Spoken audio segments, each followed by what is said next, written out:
Hi, it's Debbie Williams, and today I'm going to talk about lockdown cocaine. I've noticed that people seem to have increased their habit because of the lockdown. Now, this is not surprising because there was a study done, they called it Rat Park, where they noticed with rats when they gave them sort of an absolutely wonderful place to live where they could socialize with their friends, where there was lots of things to do. There was exercise, there was the opposite sex, and there was just so much for them to do. These previously addicted to cocaine rats, many of them just stopped, and it's because they could get on with their life. Again, when a lot of Americans came back from the Vietnam War, they'd used heroin when they were in Vietnam to get through the horrors of it. And the government was worried that how many addicts will we have on our hands? And it was amazing the amount of people who were able to just quit because they got it since in sort of situational, well, I used it there, I'm home now, I don't need it. So it's a great thing of how the mind can make decisions. But now in lockdown, because we can't go out, we're almost like in the prison, like the rat in the cage. So people's habits have grown. So how can we solve this?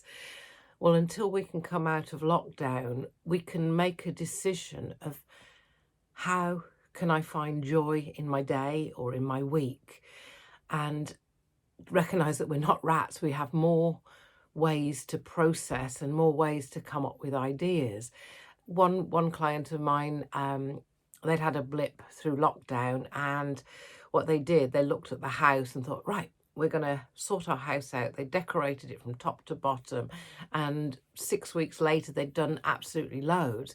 And then they had a blip because they hadn't followed up with what else can we do. So the key here is to always have a plan of what you can do instead. When the astronauts went to the moon, a lot of them suffered from depression afterwards because that was the big goal. And afterwards, it's like, what else have we got to look forward to? We've achieved something that, very few people have ever done. Oh, there's nothing can live up to it.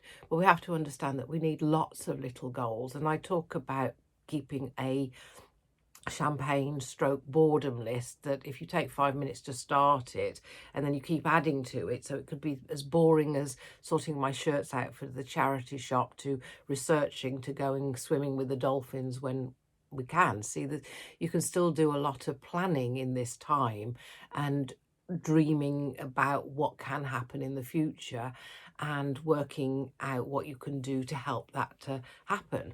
And when I spoke to the one client, I said, what have you done previously that has worked? And he said, well, because I hadn't touched it for 4 years, I cleared off 20 grand's worth of debt. And I literally would have 4 pints or 4 cans of beer and time, with my partner, and wake up the next day and we'd go and do stuff with the kids. And I got enough pleasure out of that. And so we were able to recall back what he did so he could repeat it again.